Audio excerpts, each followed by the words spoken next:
This video is sponsored by Established Titles. Presenting to the court, Lord Tree, first of his name, son of the Pig Willow. Hello, peons.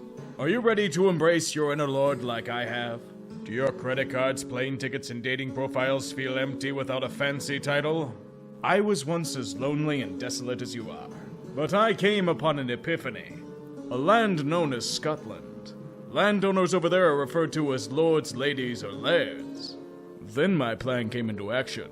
Thanks to Established Titles, I am now a landowner of 1 square foot of dedicated land on a Scottish estate, thus can be called the lord. You dare serve me this peasant food in a plastic bowl?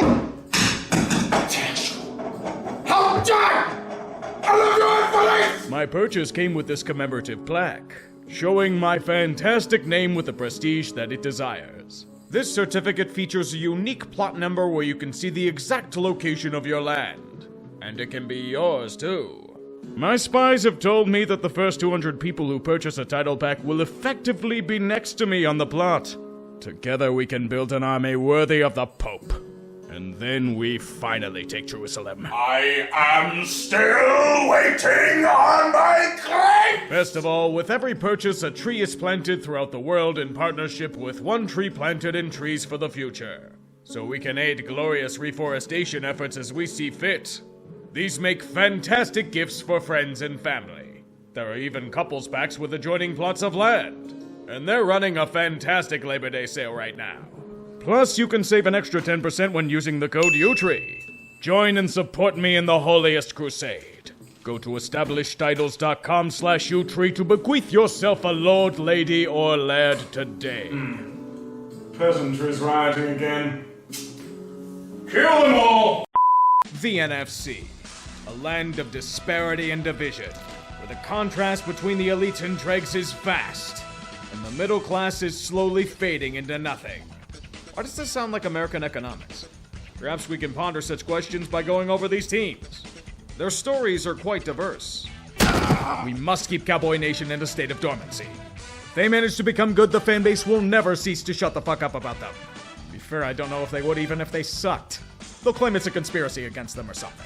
Sorry, Cowboys fans. If Jerry Jones still believes that Zeke should be the feature back of the team when Tony Pollard is better than him at this point in time, that's not conspiracy, that's idiocy. This year should reveal a lot about Dallas. People are getting impatient with repeated postseason failure. You know, some are already calling Dak Prescott the Black Kirk Cousins? Now that's insulting. Kirk's at least won a playoff road game.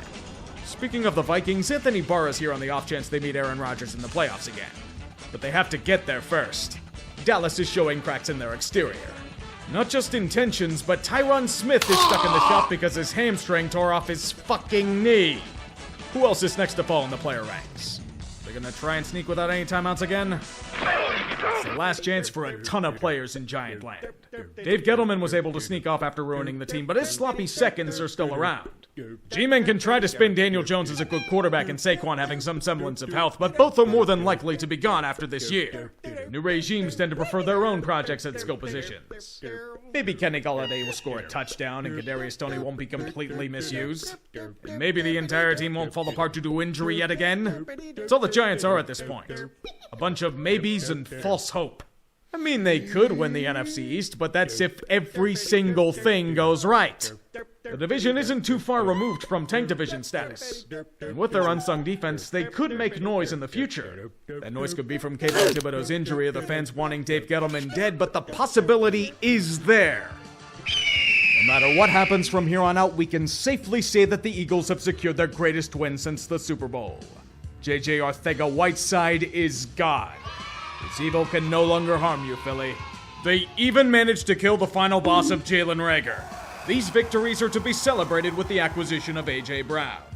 With that hefty extension they signed him to, and with Devontae Smith flanking him, it could be the piece that elevates the Eagles back to the soaring heights of years long gone. Their secondary has added James Bradbury and Chauncey Gardner-Johnson as well, but we all know what makes or breaks them this season. And it hurts to say, but it's Jalen. I feel terrible for making that shitty dad joke. You shouldn't feel terrible for him, however. He has the opportunity that NFL players dream of. The chance to carry a team on his back. Sink or swim time, Jalen. The same can be said for the Eagles. They fail, they have a shit ton of draft capital. They'll fix it by throwing everything at the wall. This team is as hopelessly bland as that pathetic rebrand they had.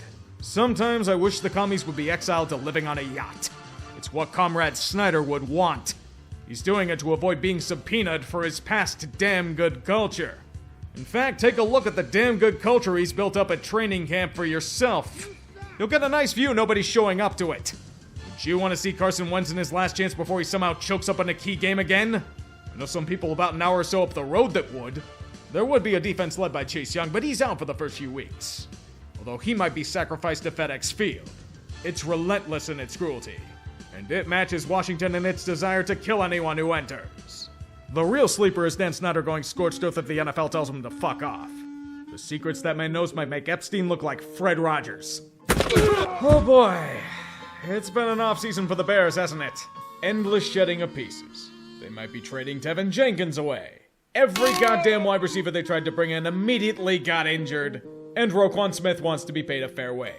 McCaskey's coil at the thought like a vampire near holy water. Smith will play out the final year of his deal, which will conveniently have him suffer a severe injury because fuck everything. With a new regime, they want to develop Justin Fields in the process. By develop, I mean kill him before he has a chance to make a three-step drop in the pocket. Just like Soldier Field, the Bears are a complete mess of differing visions, philosophies, and concepts. The move away from Chirac to Arlington Heights is all but assured, but Chicago wants to keep them in the city. Now, what's their idea? A fucking dome! Because the answer is making Soldier Field even more of a Frankenstein than it already is. The Bears will be that by week 14. This is the most optimism that the Lions have had in a season since the turn of the millennium. We've seen the stories on Hard Knocks this season. Dan Campbell is the folk hero Detroit needs. Still to be determined if he can manage a game plan, but he's so damn likable.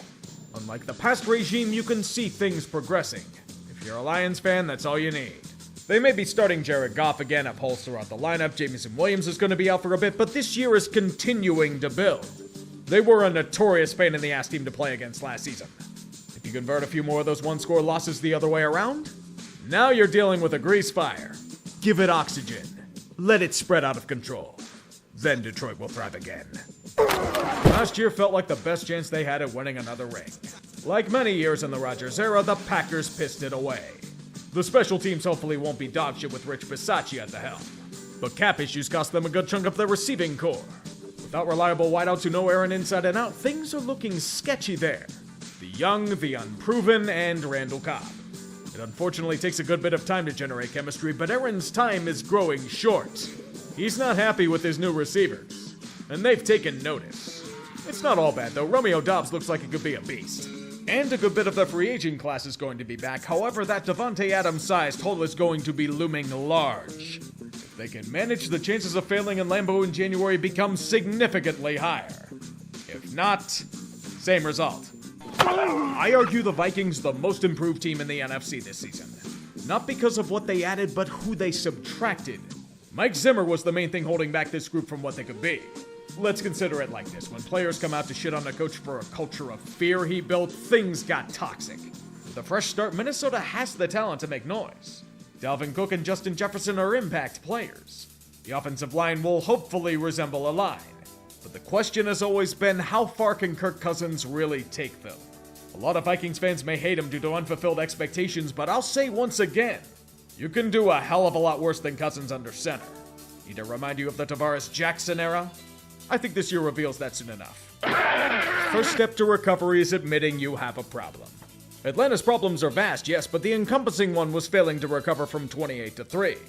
The only solution to such a dilemma is a nuke. It took a few years, but the Falcons have finally accepted the writing on the wall. Or was it them trying to go after Deshaun Watson, thus pissing off Matt Ryan in the process? As a result, they've taken this team down to the damn studs. The offense is Kyle Pitts, a hopefully healthy Drake London, and the USFL All-Stars. The defense is A.J. Terrell and Deion Jones imitating Atlas trying to hold up the unit. The entire city only hopes they can imitate Chick-fil-A this season. Closed on Sundays. Welcome to the Last Chance Saloon. The Panthers are a team lining the bar. Matt Rule, only here because of a huge contract, will try to figure out difficult tasks like running a sit and spin. Christian McCaffrey trying to temper his glass bones to make them able to withstand basic movements. And the greatest quarterback battle of our times. Sam Darnold and the freshly exiled Baker Mayfield. Just like the 2018 NFL Draft, Mayfield was chosen over Darnold. Quite ironic that their first game is against Cleveland, isn't it? Totally not nudged in the right direction by the NFL whatsoever. I hope they crush the Browns, but this is a team with an identity crisis. Can the offensive line block more than cheese? Will the defense be left to die like they were last season? Is Baker going to prove his haters wrong? Or will Matt Rule fuck everything up? If he does so again, David Tepper won't be a happy man at all. Methinks he'll bring out the guillotine. It's hard to gauge the Saints. They still have a good chunk of their talent from the playoff runs, but the question is, can it stay healthy enough to make an impact? Michael Thomas is recovering from a major injury, and questions still linger about his potential performance on the field. If he can even get on the field. Famous Jameis did well last season as well, until his major injury. Replacing Teron Armstead's production is critical. We hope that Trevor Penning can beat the shit out of his opponents as well as his own teammates. And then there's the Alvin Kamara question.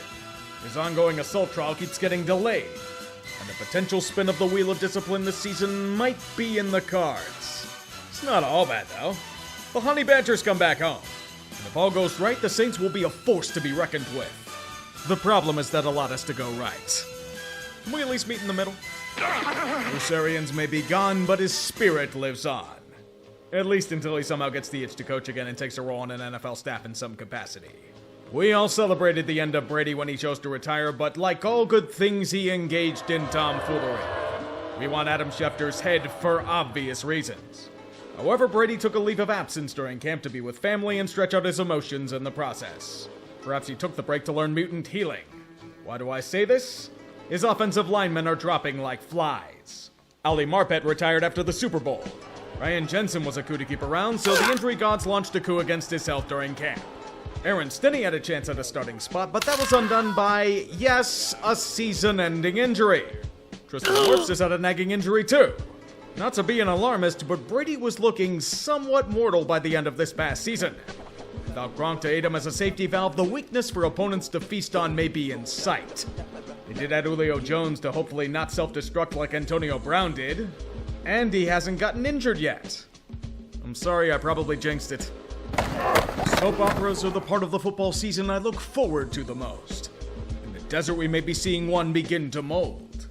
On the first page, we see DeAndre Hopkins, who has been suspended for 6 games for a trace amount of an illegal drug during a test. For Hollywood Brown, there was no trace amount. He was arrested for criminal speeding months after the Cardinals traded for him. Running backs coach James Saxon was arrested for domestic battery during camp and is now on leave. The most important issue, though, is with Kyler Murray. Normally, a player getting paid handsomely would be a good thing. But with the controversy that Murray and Arizona went through, it's sketchier than normal. We all know the Cardinals didn't have a choice here. They live and die by Kyler. And not paying him would have been a damning indictment of the current regime. He has flaws, but he's the best option they have. Apparently, one of those flaws is film study? Why did they have to add a clause making him watch at least 4 hours of film a week? You knew it was going to get derided the moment it became public. It's gone now, but still, really weird look, Cardinals. Really weird look. Let's hope you don't collapse in the second half like usual. Complain about their methods all you want. No, you can't trade all of your draft picks for the next half-decade. You have to worry about the future! They will then point to their shiny Super Bowl ring and tell you to kiss it. A champion deserves players that are paid accordingly. Aaron Donald, no retirement for you, sir. You're getting paid. Cooper Kupp? Hell to the yes, you deserve to be paid for being elite. Sean McVay? You better believe that guy's getting paid. Consider that they're bringing in the likes of Allen Robinson and Bobby Wagner to ring chase. The quest to add to their collection is of the utmost importance. There's only one slight chink in their armor that may undo them. Perhaps I should say it's more of an elbow. Matthew Stafford's been dealing with it for some time, even during last year's Super Bowl run. I only wonder how much Toradol that man got injected into him. Enough to tranquilize Aaron Donald? He might need it. He's trying to one-up Myles Garrett in the using helmets as a weapon department. Slow down, Aaron. You're not in the playoffs yet. Whenever I hear about Trey Lance, there are two sides of the spectrum. First is that Lance just needs time to develop his craft to reach his potential. The other is that Trey is apparently the worst quarterback to have ever quarterbacked. It's hard to get a read on him, but you have to remember it's only his second year of play and he's only played in a handful of NFL games.